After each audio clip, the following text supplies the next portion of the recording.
నమస్తే, welcome to Andhraprabha. నేను శిరీష. మనం నిన్న ఒక సంఘటన చూసాం. దేశ రాజధాని ఢిల్లీలో దేశ ప్రజలంతా ఉలిక్కిపడే ఒక సంఘటన. సుప్రీంకోర్టు అత్యున్నత ప్రధాన న్యాయమూర్తి సిజే గవాయ్ గారిపై కిషోర్ కుమార్ అనే 71 సంవత్సరాల మరో న్యాయవాది షూ విసిరిన సంఘటన. నిజంగా దేశ ప్రజలంతా ఒకసారి ఏం జరిగింది అని, ఈ సంఘటన వెనుక ఏం జరిగింది అని మాట్లాడుకోవడం మనం చూస్తూ ఉన్నాం. మొత్తం కూడా అంటే అతను చెప్పింది ఏంటంటే, షూ విసురుతూ సనాతన ధర్మానికి ఎక్కడైతే అవమానం జరిగిందో అక్కడ ధర్మం సహించబోదు, అందుకే నేను ఈ పని చేస్తున్నాను అని మాట్లాడడం జరిగింది. అంటే సనాతన ధర్మం ఒక న్యాయమూర్తి ఇచ్చే తీర్పు సంఘటనపై ఈ సనాతన ధర్మానికి సంబంధించిన వ్యక్తులంతా తిరగబడుతున్నారా అని ఈరోజు అన్ని పార్టీలు మాట్లాడుకోవడం జరుగుతుంది. ఈరోజు మనతో జూమ్లో జాయిన్ అవుతున్నారు ఏపీసీసీ అధికార ప్రతినిధి షేక్ సయ్యద్ గారు. నమస్తే సయ్యద్ గారు. నమస్కారం.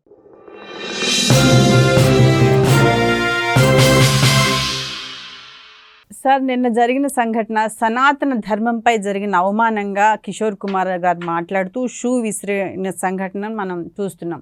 అంటే ఎలా చూడొచ్చు అంటారు ఈ సంఘటనని?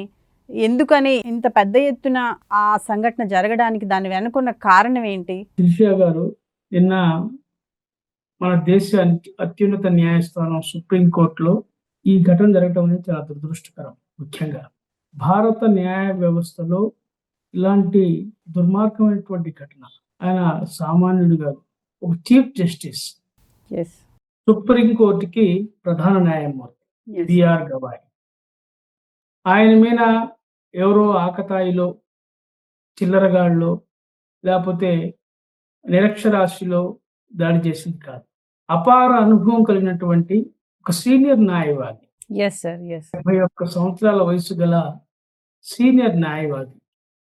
నిజంగా అంత పెద్ద మనిషి ఆయన మీద బూటు విసిరి అవమానపరచడం అంటే ఎందుకంటే దుర్మార్గం. ఎందుకంటే నిజంగా ఒక రకంగా చెప్పాలంటే రాజ్యాంగ వ్యవస్థ మీద దాడి, ప్రజాస్వామ్యం మీద దాడి. నేను క్లియర్గా చెప్తాను. ఎందుకంటే బిఆర్ గవాయ్ గారు ఒక మేధావి, ఆయన ఎన్నో తీర్పులు ఇచ్చినటువంటి వ్యక్తి. అవును సార్, చాలా నిష్పక్షపాతంగా కూడా తీర్పులు ఇస్తారు. రిజర్వేషన్ల విషయం అయితే కావచ్చు, లేదా 370 ఆర్టికల్ కాశ్మీర్ ఇష్యూ కావచ్చు, ఏది తీసుకున్నా కానీ నిష్పక్షపాతంగానే తన తీర్పులు ఇవ్వడం జరుగుతుంది. అవును, అదే చాలా. ఎందుకంటే మనం చూసాం 370 జమ్మూ కాశ్మీర్ విషయంలో కానీ, ఎలక్ట్రల్ బాండ్స్ కానివ్వండి, అనేకమైనటువంటి కేసుల్లో చాలా స్పష్టంగా ఆయన మరి ఇచ్చినటువంటి విషయం మనం చూస్తాం. దుర్మార్గమైనటువంటి విషయం ఏంటంటే గత కొంతకాలంగా ఈ యొక్క విద్వేషాలు అనేవి జనాల్లో పెరిగిపోతా ఉంది. దేశవ్యాప్తంగా కూడా ఒక విద్వేషం, నిన్ను చూస్తే నాకు, నన్ను చూస్తే మీకు, ఇలాగ ఈ సమాజంలో ఉన్నటువంటి అందరూ కూడా విద్వేషంతో రగిలిపోతా ఉంది. ఎందుకంటే మనకి స్వాతంత్రం వచ్చి 70 సంవత్సరాలు అయింది. ఎన్నడూ లేని విధంగా గత 11 సంవత్సరాల నుంచి 10 సంవత్సరాల నుంచి ఇది తీవ్ర స్థాయిలో మరి జనాల్లోకి ఇది రిలీజియస్, దాని మత ఉన్మాదమనాలు తెలియదు కాదు. కానీ ఈ యొక్క విద్వేషం అది మాత్రం ఒక విష బీజం లాగా జనాల్లోకి వెళ్ళిపోయింది. నయం గాని క్యాన్సర్ జబ్బులాగా జనాల్లోకి జీర్ణించుకొని పోతా ఉంది. చాలా దుర్మార్గంగా ఉంది ఈ పరిస్థితులు. ఎందుకంటే ఒక ఉన్నతమైనటువంటి పదవిలో ఉన్నటువంటి వ్యక్తిని అదే కోర్టు ప్రాంగణంలో వందలాది మంది లాయర్లు, ఆయన విఐపి Z+ కేటగిరీ ఉన్నటువంటి హైజోన్ సెక్యూరిటీ ఉన్నటువంటి వ్యక్తి, ఆయన మీద దాడి జరగటం అంటే ఆయన కూడా ఈ విషయంలో మరి చాలా స్పోర్టివ్గా, ఎందుకంటే ఆయన ఆ స్థాయిలో హుందాతనంగా వ్యవహరించి ఆయన అరెస్ట్ చేయకుండా విచారించి పంపమని ఒక పెద్ద మనసుతో చేసినటువంటి పరిస్థితులు కూడా వచ్చేసింది. నేను ఎందుకు చెప్తున్నా అంటే ఇలాగే పరిస్థితులు కొనసాగితే ఇంకా ఎవరు కూడా ధైర్యం చేసి నిష్పక్షపాతంగా తీర్పులు ఇచ్చే పరిస్థితులు ఉండవు. ఇది న్యాయ వ్యవస్థకే గొడ్డలి పెట్టు. క్లియర్. ఒక ప్రధాన సుప్రీంకోర్టు జడ్జి గారి మీదే దాడి చేస్తే ఇంకా మనమ పరిస్థితి ఏంటని చెప్పి ఎవరికి వాళ్ళు ఆలోచించుకుంటే, జూనియర్ సివిల్ జడ్జెస్ కానీ, జిల్లా కోర్టులు కానీ, లేకపోతే హైకోర్టు న్యాయమూర్తులు కానీ ఈ విధంగా ఆలోచనలు చేసుకుంటా పోతే మన మీద దాడులు జరుగుతాయి, లేకపోతే మన కుటుంబానికి సంబంధించిన నష్టం జరిగిద్ది. లేకపోతే ఇంకోటి జరిగిందని చెప్పి భావించే పరిస్థితుల్లో వస్తే ఇంకెక్కడ న్యాయం జరిగింది? ఎందుకంటే ఇది దుర్మార్గమైనటువంటి విషయం. దీన్ని అందరూ కూడా దీన్ని ఖండిస్తా ఉన్నారు. మా పార్టీ తరఫున సోనియా గాంధీ గారు, ఖార్గే గారు, రాహుల్ గాంధీ గారు, ప్రియాంక గాంధీ గారు అందరూ కూడా, అలాగే ప్రజాస్వామ్యవాదులు, జర్నలిస్టులు అందరూ కూడా ఖండిస్తున్నారు. అయితే మరొక పక్క ఈ యొక్క రాకేష్ కిషోర్ని కూడా కొంతమంది పొగుడుతూ మెసేజ్‌లు పెడతా ఉన్నారు. దుర్మార్గం.